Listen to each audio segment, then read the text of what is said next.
After years of silence and bottled-up anger, I finally told my father everything. From his passivity to the way he let my mom destroy us, I couldn't hold it in anymore. The truth came out at a family reunion, and it changed everything. He heard it, whether he wanted to or not. My father has always gone out of his way to avoid confrontation.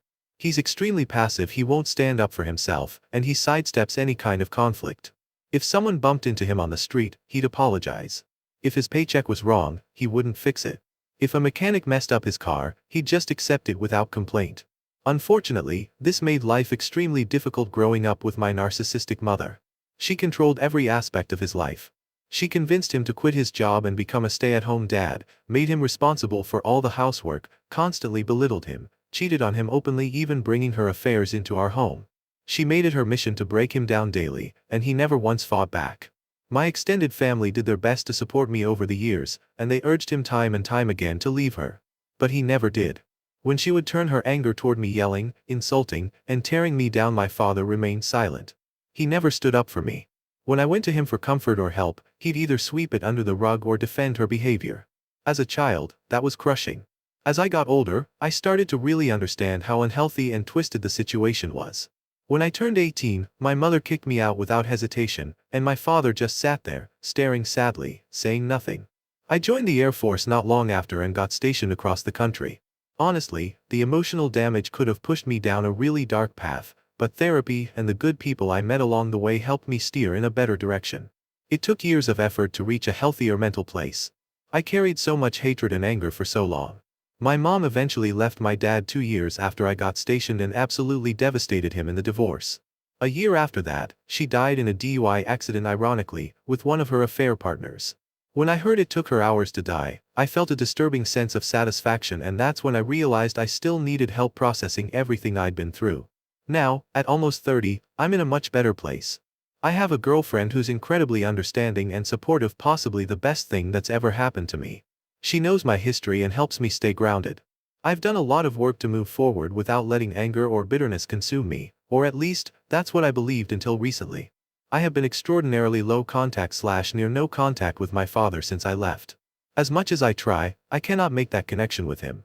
I recently went to a family reunion and brought my girlfriend with me. My father was there as it was his side of the family. They have many issues with him, but he is family, so whatever, I guess. I made sure to avoid him. I was chatting with my uncles when I overheard my dad talking nearby. He was telling a story about a coworker who had just discovered his wife was cheating on him and was now going through a divorce. The divorce, apparently, was going to turn out favorably for the coworker. But my dad's take? He said the guy should try to forgive his wife and set a good example of unity and forgiveness. Then he added that he believed he had set a great example for me in that regard. It was like a switch flipped in my head. I was suddenly that furious 18-year-old all over again. After everything, he'd learned nothing. I turned to him and asked if he was seriously saying that. He just stared at me, stammering. What came out of me next was a full-on emotional eruption. I don't remember every word perfectly, it was a blur, but I told him exactly what I thought. I called him a pathetic father and an even more pathetic man. I said his entire family knows he's a disgrace, that he let his own son be mistreated because he was too much of a coward to ever stand up for me. I told him no one looks at him as a role model, that his wife would rather sleep with half the neighborhood than be with him, and that he should never believe anyone respects him. I was spiraling, yelling, and barely coherent. Thankfully, my girlfriend stepped in and took me home. And the second I got away from him, I felt calmer. Back at our place, she just held me and told me it was okay. Honestly, she's the best thing to ever happen to me. I was ashamed of how I lost control, but I know that moment had been building up for years. I'm already planning to get back into therapy, no question about it. Still, I'm glad I finally said what I'd been holding in all this time. As for the rest of the family, the reactions are mixed. My uncles, his brothers, said it was about time he heard the truth from me. But my grandparents were furious that I went off on him in front of everyone. Some family members think I should have confronted him in private. I get that, but I don't regret it. Update. Thanks for all the advice and recommendations, even from those who lean toward YTA. Some of the takes honestly needed to be called out because they were either hilarious or just plain cringeworthy. A few of the angrier responses left me confused at first, until I checked their other comments or profiles and saw unhinged rants about women or double standards. So yeah, not exactly helpful advice, but they did serve as a dark mirror. A reminder of how I could have turned out if I hadn't had some solid support in my life. Some people tried painting my dad as this poor, sensitive, kind old man, and portrayed me as just a bully. That was actually really eye-opening. It shows how abusers and their enablers slip through the cracks because people forget that passivity in the face of abuse is part of the abuse itself. Then there were others who tried to psychoanalyze me or find some gotcha in my story. That was just asinine. I had to walk away from a few of those before they asked for my skull measurements or something. Anyway, the next morning it hit me that I needed to start addressing the fallout from the night before. First, I talked with my girlfriend and gave her a sincere apology for seeing me like that. She reassured me there was nothing to apologize for, she's known me for years, and knows I'm normally calm and level-headed. She understood why I snapped. She has experience with narcissistic family dynamics too, so she gets it. She did suggest that I try to focus on spending time with extended family since my dad will probably always be around, and I agreed. I told her I plan to talk to them soon and figure things out, so that part's handled. I might have looked like an ass in front of her, but I'm making sure that doesn't happen again. I also told her I'm planning to go back to therapy to keep myself grounded, and she was really supportive of that. Then I called my grandparents to sincerely apologize for the scene I caused at the reunion. I acknowledged it wasn't the right time or place, even if finally saying those things to my dad felt cathartic. I admitted it should have been a private conversation.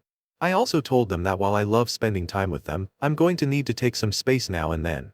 Since the family always gathers as a group and my dad is always part of it, I need to step back until I feel emotionally ready to be around him. I emphasized that I'm not issuing any ultimatums or asking them to take sides, this is just something I need to do for myself for now. I guess during my apology and explanation, I started rambling a bit because my grandfather gently stepped in to calm me down. He shared that after I left the reunion, the rest of the family slowly dispersed, and some took the chance to speak to my father privately. Apparently, witnessing me break down triggered a strong reaction in my grandmother, who's always been fiercely protective of me, and it led to her kicking my dad out. My grandfather went on to say that my father's struggles have become something of an open secret in the family. His brothers often mock him, and their relationships are strained at best. Things have always been tense for my grandparents too. But seeing how deeply all of this still affects me seemed to finally drive it home for everyone how serious and damaging the situation really was. Some of them began apologizing, saying they wished they had done more. I was quick to shut that down and told them sincerely they did far more than I ever expected. It got emotional for a bit, and then they told me they've decided to distance themselves from my father for now. They've given him an ultimatum: unless he takes accountability, does some deep reflection, and starts regular therapy, that distance could become permanent. As for the rest of the extended family, I've been told some want to reach out, but I asked my grandparents to let them know it's not necessary. I'm okay, and I also wanted to apologize for disrupting the day, but again, they reassured me I had nothing to apologize for when it comes to being hurt. Some relatives sent kind messages of support. A few of the older ones, predictably, expressed disapproval about me disrespecting my father. Finally, I sent my dad a message and asked to meet at a local coffee shop for one last conversation. He didn't look great clearly, the confrontation with his parents shook him. I had a million things I could have said, but instead, I started by asking whether that coworker he gave advice to appreciated it. He said they no longer speak, nor do several other coworkers. Then I asked if he truly believed that everything he did during my childhood was for my benefit. He stayed silent. I followed that by asking if he had any regrets about how I was treated growing up, or if he could admit he did anything wrong. He looked completely defeated and mumbled that he could have done more. I could have lashed out again, but I didn't. I just told him this would be our goodbye, and that I hope he gets the help he clearly needs. Letting all of this out has finally brought me some peace. I know I need to stay committed to therapy and acknowledge that unloading publicly the way I did wasn't okay, but I truly think I'll be fine now. Update. Over the past couple of weeks, a lot has come to light, and I've gained a much deeper understanding of my family history. To keep it short, there was a lot I was never told. My father wasn't just difficult with me, he was downright cruel to his family too, and that explains a lot about how they treat him now.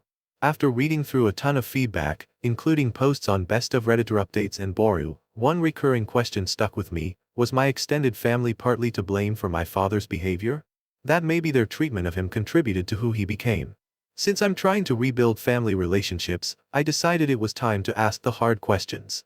So I reached out to my dad's brothers and met them at a popular lunch spot. For context, Dale is the oldest brother. He's married with a son and daughter. My father is the second oldest.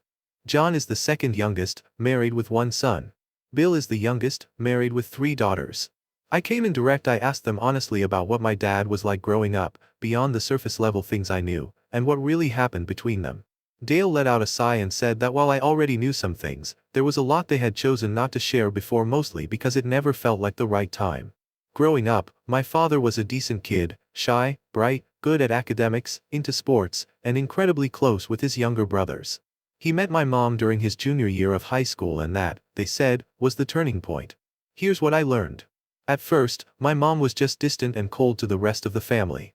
They didn't love her, but since my dad did, they tolerated it. Over time, she grew possessive and slowly isolated him. She convinced him to give up his dreams and ambitions. The family became worried and tried talking to him, but he refused to listen and started lashing out. After I was born, they tried to bring up concerns about my mom's behavior. In response, my dad threatened to report them for harassment. He was completely in denial. When Dale's wife struggled with fertility, my mom sent her some absolutely vile, hurtful messages. Dale confronted my father, who defended my mom. Things escalated, and Dale punched him. It nearly got the police involved, and from that point, Dale wanted nothing to do with him. John's turning point came when my mom insulted his son, who has a mild physical disability. My father didn't defend his nephew. Instead, he joked about what my mom had said. Bill had always looked up to my dad, until he confided that my mom had made a pass at him and urged my father to leave her. Instead of listening, my father responded with a hate-filled, relationship-ending tirade that cut their bond permanently. In short, the longer my dad was with my mom, the more he adopted her toxic behavior. When the family tried to protect me or intervene, he would threaten them with false accusations. My mom had money, power, and lawyers, and he made it clear he'd let her ruin them if they pushed. The older generation grandparents, great-aunts, and uncles still cling to this idea that families should stick together no matter what. But the younger generation mostly wants to keep their distance. Everyone feels trapped in the middle. What it all boils down to is this: my dad sacrificed his relationship with his entire family for my mom. And when she died, leaving him emotionally wrecked, he was left with the consequences of choices he made long ago. My grandparents seem to be in denial, or maybe they're just holding on to hope that he can still change. It's been a lot to absorb. But everything I heard was confirmed when my father called and brought up the idea of family therapy. I didn't waste time. I asked him directly if what I'd learned from his brothers was true. He said yes. I thought I might be open to family therapy someday, but after everything I've heard, I honestly don't know anymore. Update. I've come to a final decision. I'm cutting my father out of my life for good. The more I learned about him, the clearer it became that keeping him around would only bring more harm than good. I've also decided to take a step back from my extended family on his side, at least for now, until I can fully process everything. There's just so much to unpack, and I need space to do that. Before closing this chapter completely, I met with my father one last time at a coffee shop to talk. I asked him one final time, why? Why did he let things get this bad? Why did he allow his wife to treat everyone so horribly? Why did he follow her lead in treating his own family and me like garbage? Why did he let it all happen? At first, he tried to dodge the questions, but I didn't let up. I needed an honest answer. And finally, he told me the reason: it was because he loved her. That was it. That was his entire justification. He loved her and clung to her, no matter how toxic or cruel she was. He admitted he was insecure and just latched onto the first woman who gave him attention. Even as she slowly tore his life apart, he convinced himself it was better than starting over. It was a pitiful excuse, but at least it was the truth. I stood up, told him to fix his life but that I wouldn't be part of it, and walked away. I hope, at the very least, he understands why. Because no matter how he tries to frame it, the reality is that I had two abusive parents. He didn't say a word. Just sat there staring at me. Then came last night. My grandparents called to let me know that the night before, my dad had tried to contact his brothers and make peace. But according to them, it was a weak attempt. He avoided taking responsibility and tried to minimize everything. That didn't go over well. His brothers, having just revisited all those old wounds, let him have it, and their words apparently made mine look gentle in comparison. After the call, my father completely lost it. He trashed his apartment, packed up whatever was left, and took off. One of his brothers went to check on him the next day and found the aftermath. From what little they've gathered through a few texts, it sounds like he's completely unraveled. He's driving across the country, supposedly to start over, but emotionally he's spiraling. Even worse, in the little contact they've had, he's been acting incredibly hostile, cruel, even and eerily similar to how my mother used to be. Edit. Things are moving fast, spiraling, honestly, and I expect this whole storm to hit its peak within the next few days. I won't be making any more updates until everything settles and I know exactly what's going on. For now, though, I can say with certainty, I'm relieved I chose to move on. Update. For those of you who followed this journey, this is pretty much the end. Things are as resolved as they're going to be. My fiancé and I are getting married later this year, which is something we're both really looking forward to. As for my father, he's still alive. After completely spiraling out, he resurfaced a few weeks later. His old apartment barred him from returning and is pursuing legal and financial action against him for the damage he caused. He lost his job and is now living with my grandparents. He's finally hit rock bottom, and for the first time, he's actually starting to take accountability for his life, his decisions, and the relationships he's damaged. While it's far too late for most of the family, his parents are offering some support now that he's genuinely trying to make amends. That said, the extended family has kind of imploded. My father ended up being the trigger that brought a lot of long-standing, unresolved issues to the surface. Once he was finally called out, others realized they could no longer ignore the problems in their own relationships. Minor feuds have popped up, some people have stopped talking to each other, and others have started marriage counseling or family therapy. People are finally moving away from the whole, but family, mindset. As for us, my fiancé and I have decided to take a step back from all of it. We had hoped we could lean on my side of the family, especially given how toxic hers is, but we've come to see that mine has its own deep-rooted issues and isn't a reliable support system either. Thankfully, we're surrounded by a great group of friends who have been more than enough. That's really all there is to say. I'm ready to leave this chapter behind and focus on living a more peaceful, fulfilling life. I'll hang around a little longer if anyone wants to ask questions or talk more, but otherwise this is the wrap-up.